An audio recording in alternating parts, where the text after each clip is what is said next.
My wife abandoned me 2 months ago to find herself. Ooh. Oh no. These never end good. Oh.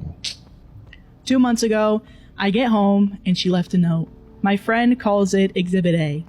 Basically, she was going on our trip without me. She had quit her job, took most of our savings, and wasn't sure when she'd be back.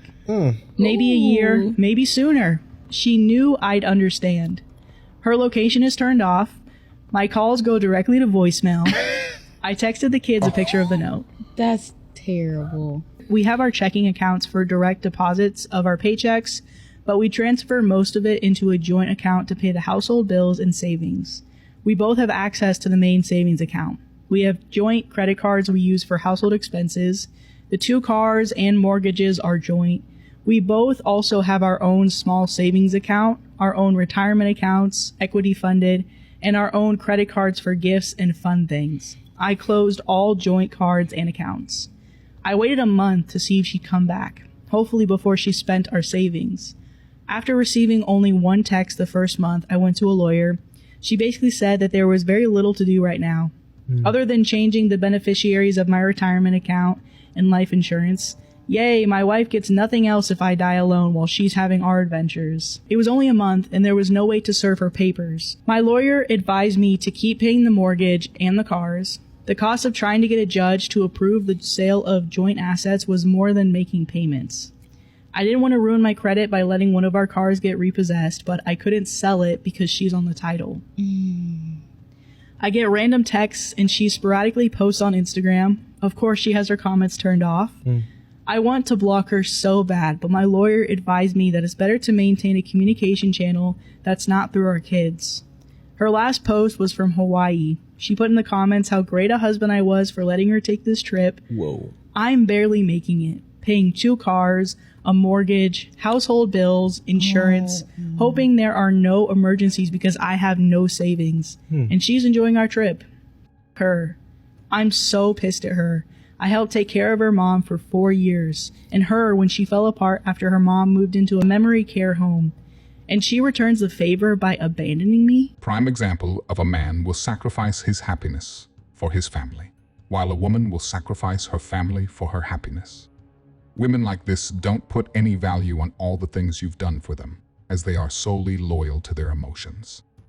I'll never get to this trip, and I'll have to put off retirement. My only solace is my kids are pissed at her too. They'll probably forgive her eventually. Double f*** her. I'm no fool. She's hooking up with guys. She looks good. She'll have 0 problems getting men. I texted her and asked if she was sleeping around. A week later, she responded that wasn't true. Sure. So I'm drinking alone on a Friday night, and she's somewhere, probably on a beach, enjoying her life. Edit, my lawyer has given me a bunch of advice and options. It was just way more than I could possibly include in this post. I could definitely push the issue harder, and I might need to at some point, but all that work is very expensive. Finding her, serving her, getting a judge to sign off, that's not cheap. I'm following up soon. I plan on talking about savings and my finances. Until I paid all the bills and realized how little was left, it didn't hit me that I had to worry about money. And then relevant comments. Somebody says, thanking you for letting her take this trip is basically her saying, when I get through living this single life, I'll be coming back to the comfort and security of a married life. When she returns, I'd say, welcome home. Here are your walking papers. And OP responded, she is 100% under the delusion that she's coming back to a marriage.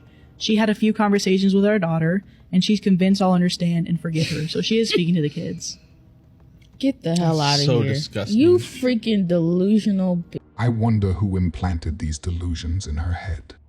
If I had to bet, it would be one of her divorced friends, as Brown's University found in a study that a woman's chance of divorce is raised by 85% when the women in her family and friend circles are themselves divorced.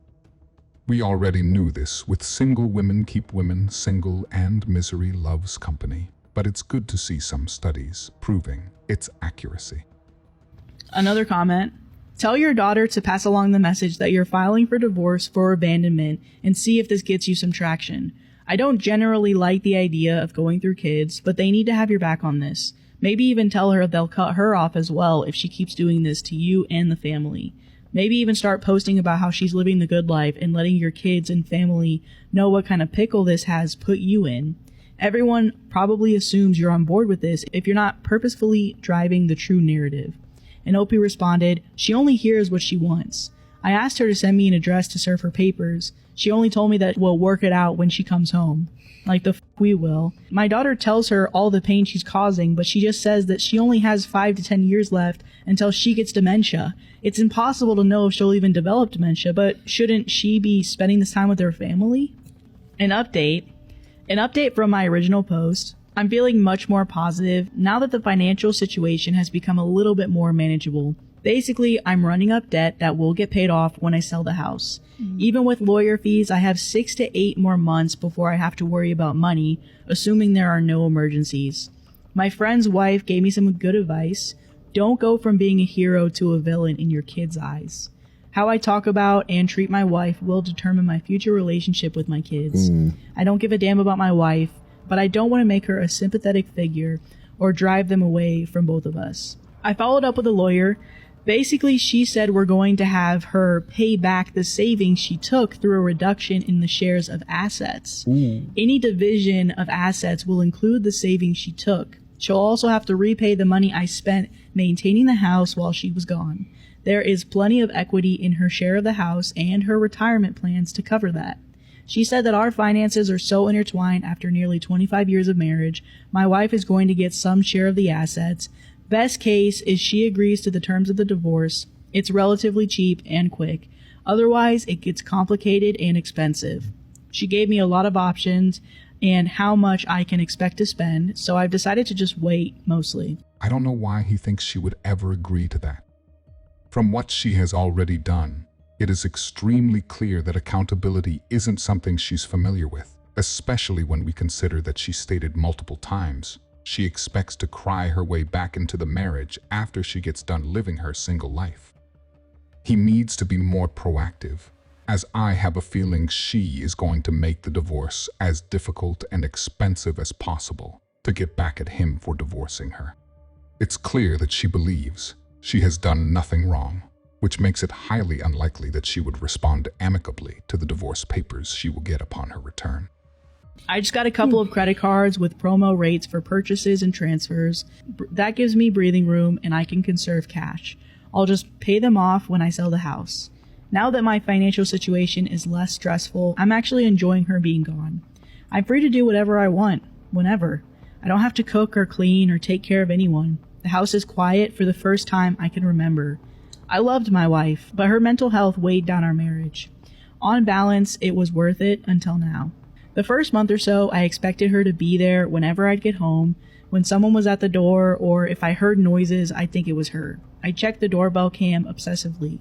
I'm not looking forward to her returning. It has to happen, but when she comes back, I'll have to deal with her. The divorce, getting the house ready to sell, dividing all of our stuff, finding a new place to live. I'm hoping she'll stay away until after New Year's, but my daughter says she thinks her mom will be home for Christmas, either to stay or visit. My lawyer will have papers ready to serve her. Hopefully she'll just agree to the terms and continue her travels. People had some great advice. Renting or selling the house, not really feasible right now since I have to fix some things up and get it ready to sell/rent. Since I need a place to live at the moment, I'll net each month rent minus mortgage minus rent on a new apartment minus storage unit equals it's not worth it. My kids' rooms are still full of their stuff. I don't want to spend the time and effort to clean them out and put them in storage. Getting a HELOC, this was great advice. I didn't realize I needed both people to get a loan. If I need more money, I can go this way. In the short term, the promo rates on the credit cards were cheaper and easier than getting a HELOC. Serving my wife divorce papers or getting divorced in absentia, this is something I might need to do eventually, but the cost in lawyer fees goes up exponentially in cases like this. I'm comfortable just waiting for now. Look at the phone bill to see where she's at and possibly going. I did look at her usage and I did notice that she doesn't post on social media until after she leaves a place. She is so calculated and it's sick. Yes. Like when she posted about Hawaii, she made a call that day that originated in Los Angeles. She posted about a cruise and I figured out the dates, trying to serve her at the port possibly. A cruise? A Can cruise? you imagine hopping off the boat and getting served at the pier? But it ended a couple of days before she posted. She tried adding international calling to her line, but I blocked it, so she removed her phone from our account. Relative comments. So, oh my gosh, I am infuriated on your behalf. The audacity of, my husband is so great for letting me take this trip. The petty in me hopes she'll be home for Thanksgiving because I want her world to explode. And then OP responded, she told her family she won't be home for Thanksgiving. Nobody told her my daughter and I are spending Thanksgiving with her family, though. She could see the posts of us having a good time without her. And then somebody else said, please change the locks on the house so she can't just waltz back in while you're out one day. I'm so angry for you. I've been married for 23 years, and if my husband did this to me, God help anyone between me and him. And OP said she left her keys. I changed the code on the security system, the passphrase, and password. I also found a new hiding place for the emergency key we had in the backyard. And then somebody else said, so she's just going to blow through all the money and then just assumes you'll take her back and care for her when dementia hits her? And OP said, seems to be her plan, but it's not mine. Selfish wives treating their husbands like a retirement plan. What's new? It never ceases to amaze me just how delusional, selfish people like this can get.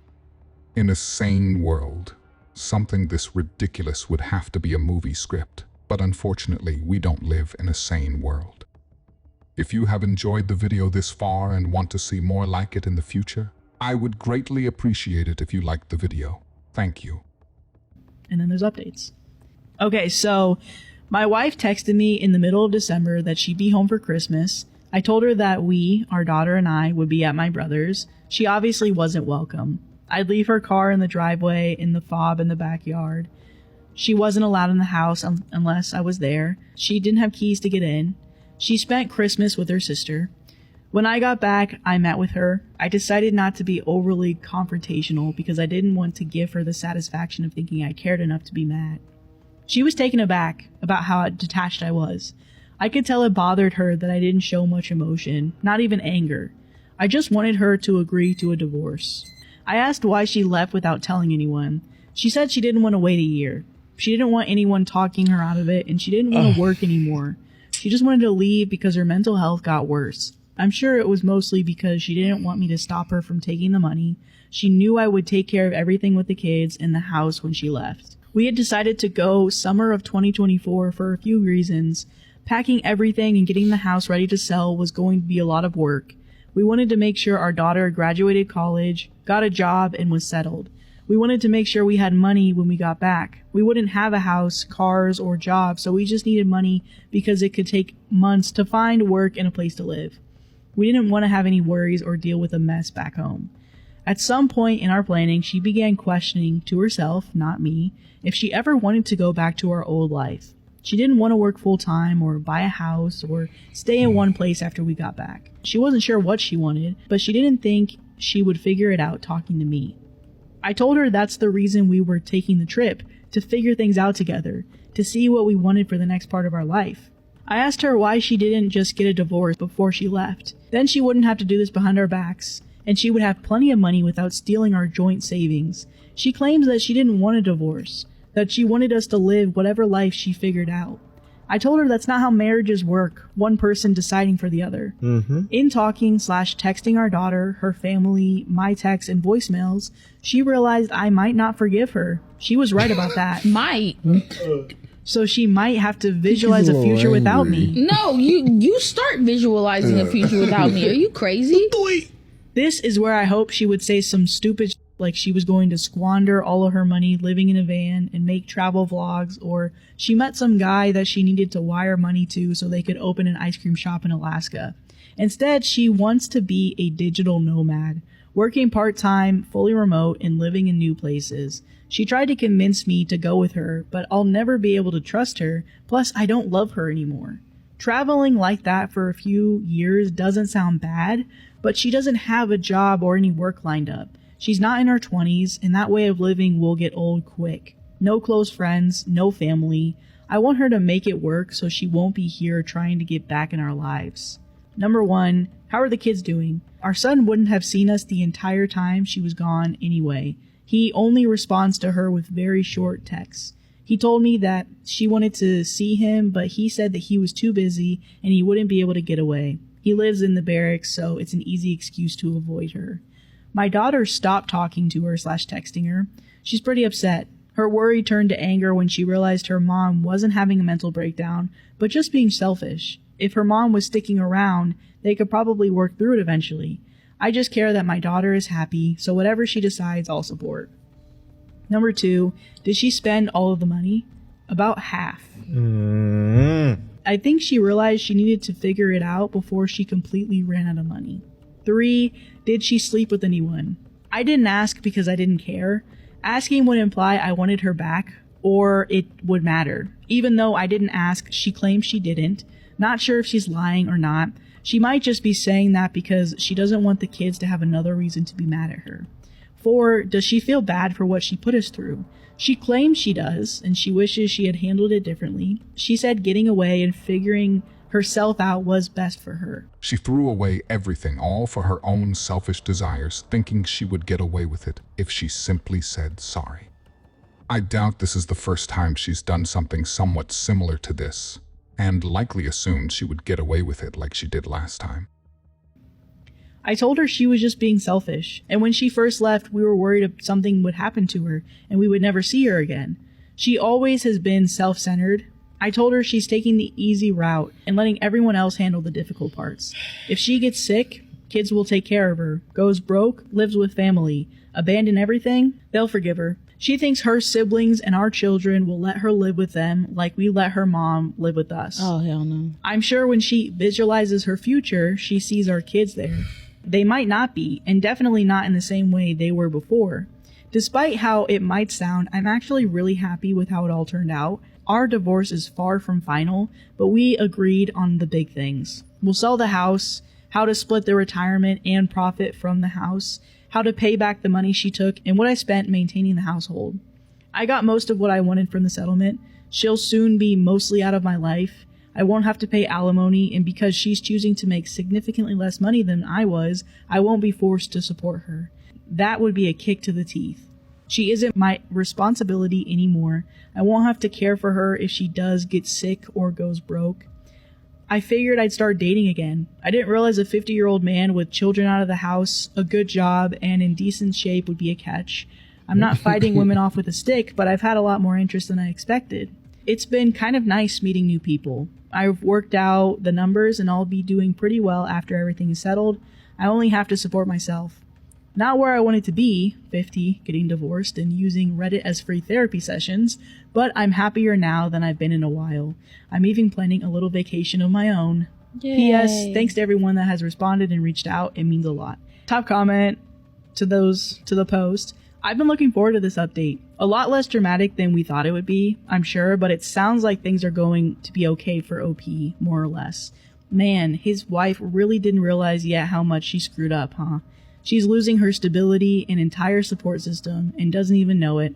Her children are definitely not going to be there for her in the future the way she thinks they would be, and she doesn't understand she brought this on herself by being so selfish and short-sighted. If you enjoyed this video, I promise you will love this next video. I will see you there.